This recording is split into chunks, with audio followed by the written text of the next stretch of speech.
दिनांक 29 फेब्रुवारी रोजी ओम साई दाल mill Kamal colony Nandgaon Khandeshwar जिल्हा अमरावती येथे कोठोडा येथील काही नागरिक डाळ करण्याकरिता गेले।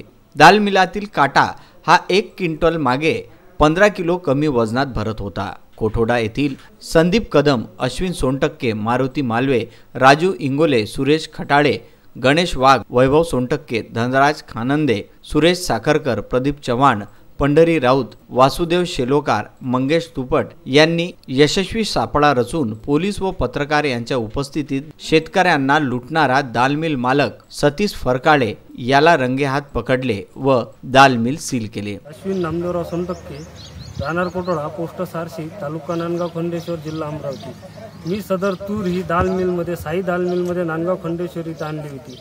माझे 5 कट्टे होते। माझी शंका आली की हे तूर कमी भरली, त्याकरिता मी गावातून आलो तर तूर मोजून दिली असता तिथं तूर आम्हाला कमी आढळून आली। त्याकरिता मी सदर 20 किलोचा गोटा हा काट्यावर ठेवला असता तिथं 17 किलो 300 हे वजन भरलं।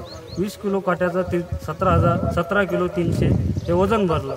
सदर मी पोलीस स्टेशनला आलो, एक रिपोर्ट दिला। पोलीस माझ्यासोबत आले, तिथं त्यांना पाहणी केली असता ते घटना आढळून राहिली। घटना हे सदर म्हणजे खरी आढळली त्यांनी तो काटा जप्त केला। जप्त करून तो नांदगाव खंडेश्वर पोलीस स्टेशनमध्ये आणला। त्याकरता त्यांनी पाहणी केली असता हे सर्व गोष्ट म्हणजे खरी होती। विदर्भ न्यूज करिता नांदगाव खंडेश्वर येथून उत्तम ब्राह्मणवाडे व सागर सव्वालाखे।